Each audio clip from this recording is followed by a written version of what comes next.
Lezzetin adresi Nefis Pratik Tarifler Mutfağı'ndan herkese merhaba sevgili arkadaşlar. Bugün yine faydalı bir video ile karşınızdayım. Muşmula'dan bahsetmek istiyorum size. Şu anda tam mevsimi muşmula, döngel, beş bıyık adını alabilir, bulundukları yöreye göre değişebilir. Aralık ayına doğru çıkar. Bunlar sert şekilde bulunur. Daha sonra yumuşatarak evimizde kullanabiliriz. Gerçekten oldukça faydalı bir meyve. Muşmulalar nasıl olgunlaştırılır? Önce ondan bahsetmek istiyorum size. Özellikle soğuk havalarda toplanır bu. Havalar soğuyup kırağa düşmeye başladıktan sonra ağaçlarda yetişen bir meyvedir. Şöyle burasındaki 5 tane olan şeklinden dolayı bazı yörelerde 5 bıyık denir. Bizde döngel denir. Mesela İç Anadolu'da döngel daha çok kullanılır. Bazı yerlerde muşmula adını alır.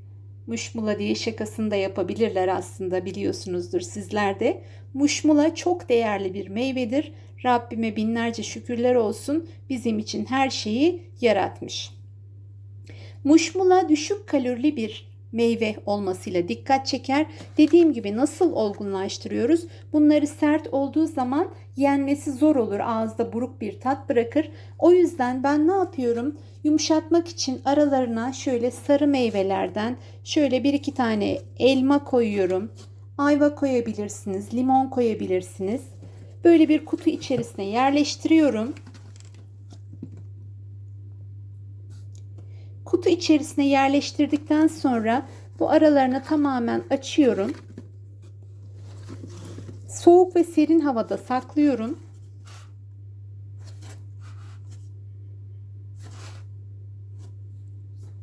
Üzerine bir bez örtüyorum ve balkonda saklıyorum ben bunları. Üzerini kapattıktan sonra bir iki tane her gün böyle bezle kapatıyorum. Her gün 2-3 tane üzerinden alabilirsiniz. Gerçekten oldukça faydalı bir meyve. Hem uzun süre dayanıyor. Bakın koyduğum 2 gün oldu ben bunları koyalı. Bu şekilde yumuşak olarak tüketebilirsiniz. Gerçekten bağırsak dostu, şeker hastalarının rahatlıkla tüketebileceği bir meyve. Ama her şeyde olduğu gibi abarttığınız zaman bunların da fazlası zarar verebilir. Özellikle ülseraktif kolit hastaları çok sık tuvalete çıkıyorlar, biliyorsunuz. Onlar da, mide rahatsızlığı olanlar da rahatlıkla tüketebilirler. Dediğim gibi her gün şöyle yumuşayanları içerisinden seçebilirsiniz. Asla çürüme yapmaz. Ya balkonda bekletiyorum. Hiçbir zaman çürüdüğünü görmedim. Yumuşak bir şekilde şöyle açtığınız zaman bakın armut gibi, içi böyle hani çürüyen bir armut gibi, çürüyen bir meyve gibi düşünün. Gerçekten çok güzel. Rabbime binlerce şükürler olsun. Vitamin, lif ve mineral bakımından oldukça zengin bir meyvedir. Muşmulanın içerisindeki lifler sayesinde sindirimi düzenleyebilir. Bağırsak sağlığını oldukça destekler. Aynı zamanda düşük glisemik indekse sahip olduğu için kan şekerini kontrol altına alır. Şeker hastaları da rahatlıkla kullanabilir. Ama dediğim gibi hiçbir şeyi fazlasını kullanmadan, çünkü alerji yapabilir, alerjik reaksiyona neden olabilir. Alerjiniz varsa doktorunuza sorarak kullanabilirsiniz. Mesela tansiyon hastaları abartıya kaçtığı zaman tansiyonu yükseltebilir. O yüzden tansiyon hastaları da dikkatli kullanmalıdır. Bunların hiçbirisi tedavi amaçlı değildir bu söylediklerim. Fonksiyonel tıpta ve günlük meyve oranında abartıya kaçmadan her şeyde olduğu gibi kullanabiliriz. Muşmula ölçülü bir şekilde kullanıldığı zaman oldukça faydalıdır. Aynı zamanda dediğim gibi fazla kullanıldığı zaman ciddi sağlık problemlerine yol açabilir. Bu nedenle ölçüyü hiçbir zaman kaçırmamalıdır. İdrar söktürücü özelliği vardır. Onun sayesinde idrara rahat çıkmanızı sağlayabilir. Böbreklerdeki yükü hafifletebilir. Muşmulayı kaynatıp çayını, suyunu içtiğiniz zaman öksürüğünüze, boğaz ağrınıza iyi gelebilir. Bu şekilde. Muşmula içerisinde yer alan bitkisel lifler sayesinde kandaki iyi ve kötü kolesterolü düzenler. Ayrıca böbrekleri ve karaciğeri de aynı zamanda temizler, bağırsakları da temizler. Ölüm bağırsakta başlar demişler çoğu kişi. Gerçekten bağırsaklarınız ikinci bir beyindir. Bağırsaklarınız sağlıklıysa siz de sağlıklısınız demektir. O yüzden bağırsak sağlığımız çok önemli. Kabızlık problemleri çekenler kullanabilirler. Aşırıya kaçmadan doktorunuza sorarak kullanabilirsiniz. Muşmula yine dünyada en yaygın bilinen töngel de deniyormuş. Töngel, döngel, beş bıyık, ezgil de deniyormuş. Ezgil ismini ben ilk defa duymuştum. Ülkemizde de özellikle Marmara'da, Kuzey Anadolu dağlarında, Karadeniz'de ve Ege bölgesinde yetişmektedir. Yine aynı zamanda baş dönmesine iyi gelir. Karaciğeri çok güzel temizler. Biliyorsunuz karaciğer en çok depo yapan yerimizdir. Özellikle ağrı kesici çok kullanıyorsak, çok ilaç alıyorsak karaciğerimizde depolanabiliyor. Karaciğer temizliğinde tıpkı enginar gibi kullanılabilir.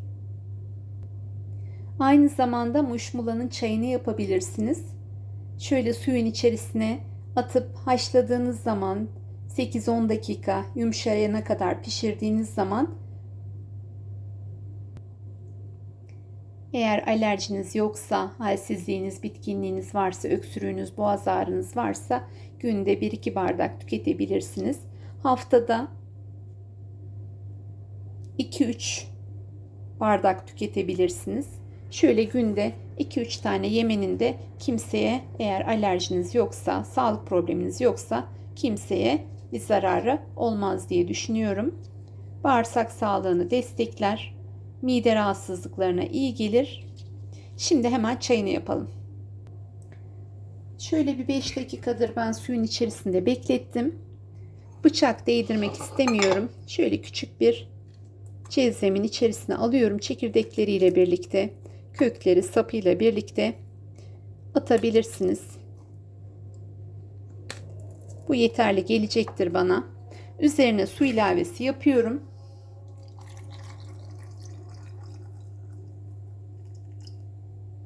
Ve ocağı 8-10 dakika kadar kaynatalım.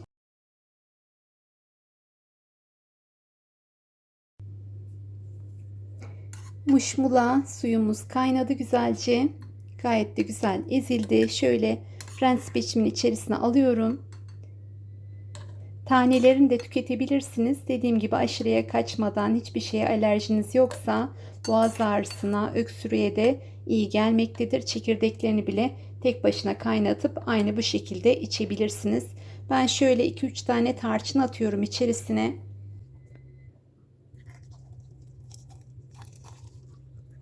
Şöyle kocaman, eşimle bana yetecektir. Hatta bir de limon dilimi atıyorum.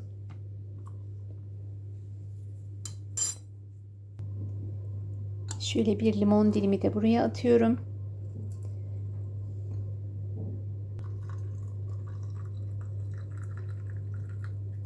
Renginin güzelliğine bakar mısınız?